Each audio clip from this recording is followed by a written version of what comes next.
Bonjour à tous, les vacances sont finies, c'est l'heure pour les bobines partagées de reprendre du service.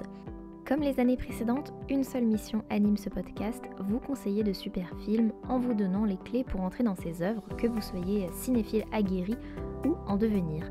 Et pour cette nouvelle année, j'ai voulu enrichir un peu le podcast d'une nouvelle rubrique à la fin sur 2 films en salle, un qui sera, on va dire, accessible à tous et un qui sera toujours un peu plus zinzin que je conseillerais à ceux qui veulent tenter une expérience un peu nouvelle. Donc restez à l'écoute jusqu'à la fin pour en savoir plus.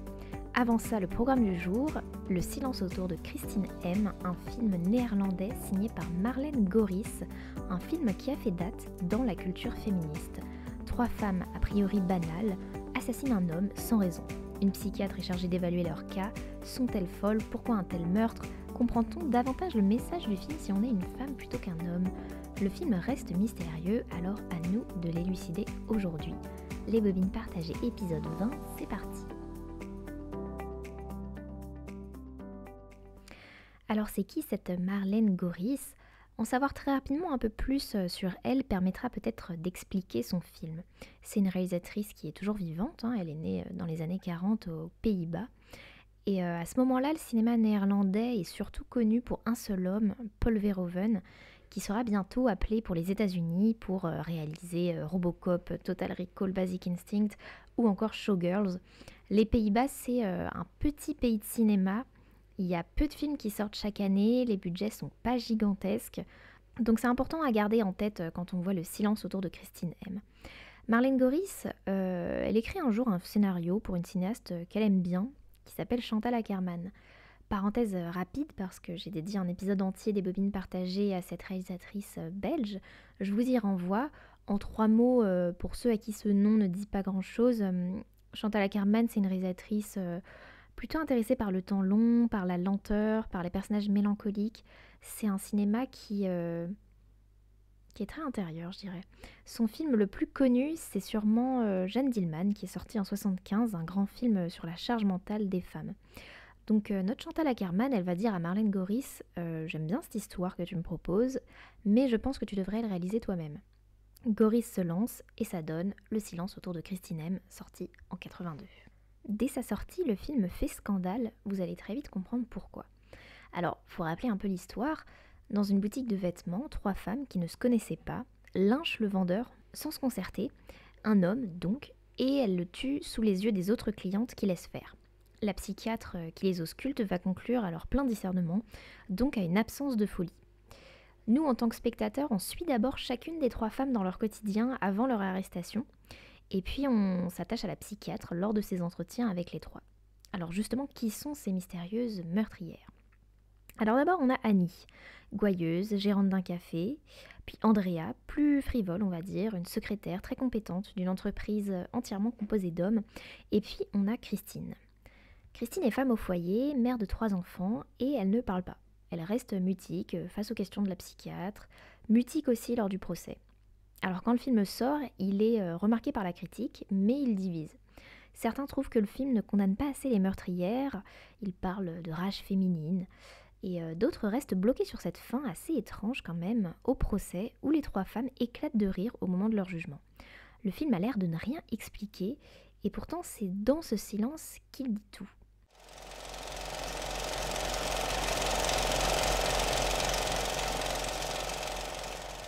Ce que Marlène Goris montre, c'est que ces 3 femmes subissent, dans des contextes différents, le patriarcat.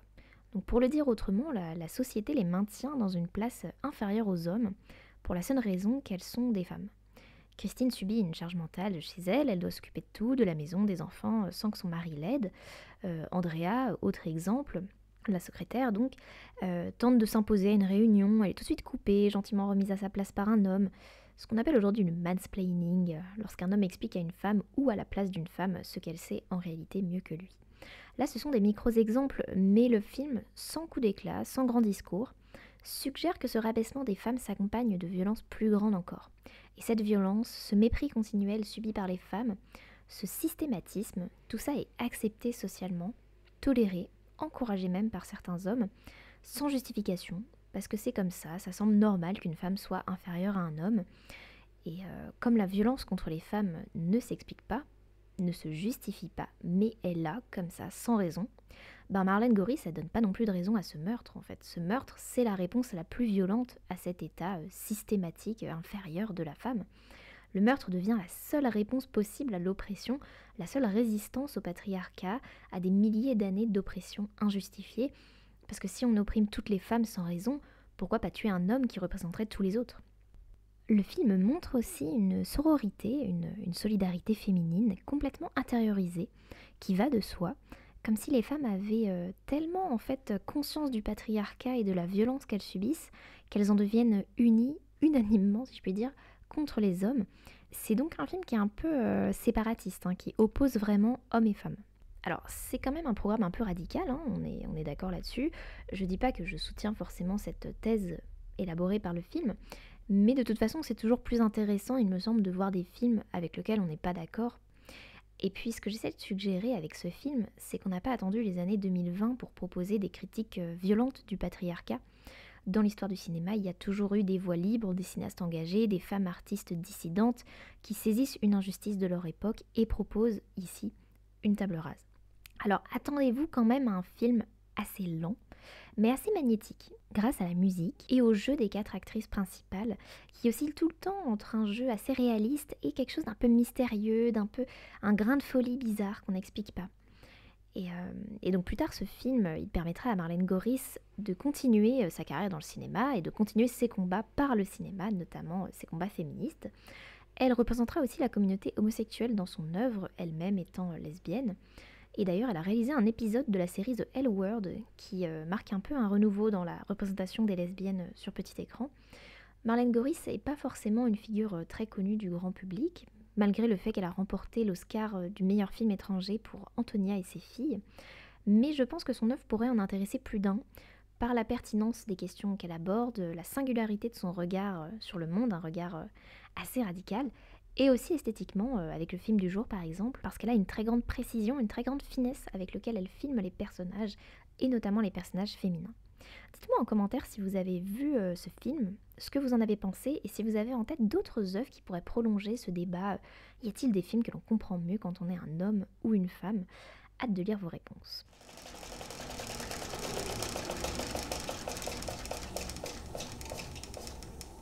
Alors comme annoncé en début de cet épisode, j'avais envie d'essayer une nouvelle formule avec 2 recommandations de films en salle. Un film on va dire accessible à tous, ou en tout cas accessible au plus grand nombre, et un film un peu plus hors norme on va dire. Alors qu'est-ce qu'on regarde au cinéma cette semaine?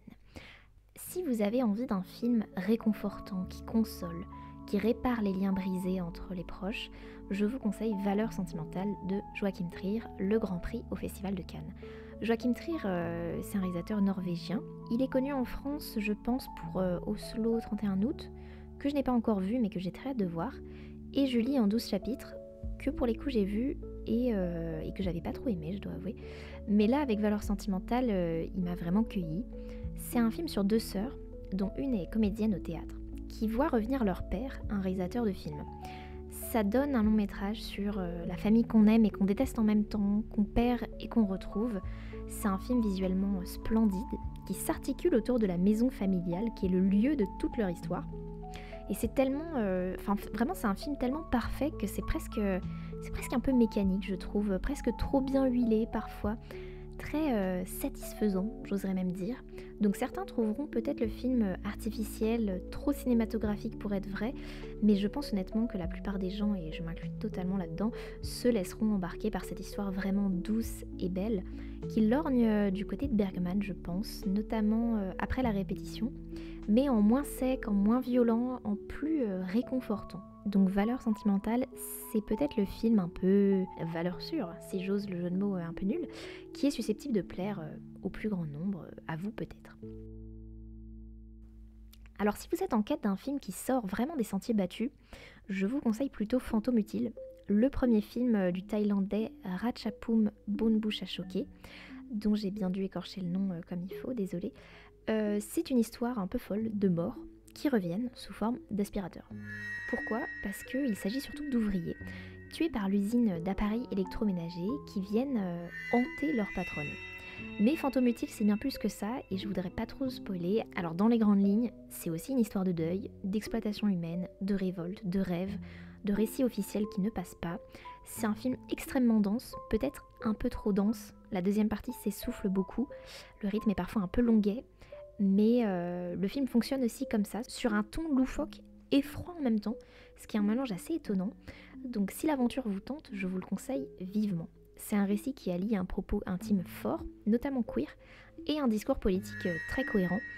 Donc c'est un film vraiment qui est très original, hyper ambitieux et ça fait du bien. C'est maintenant la fin de cet épisode. N'hésitez pas à me dire en commentaire sur YouTube ou d'ailleurs sur la page Instagram du podcast si vous aimez ce nouveau format qui mêle cinéma de patrimoine et actualité du 7e art avec ces petites recos de films en salle. J'aime bien l'idée de faire un peu évoluer le podcast vers une forme plus riche et stimulante, j'espère. Donc dites-moi ce que vous en pensez, je serai très heureuse d'avoir vos retours. En attendant le prochain épisode, je tiens à remercier la radio Fréquence qui diffuse tous les podcasts des Bobines partagées sur toutes les plateformes. Merci à eux et surtout à Mathieu. Et merci à vous pour votre écoute. Moi je vous dis à la prochaine.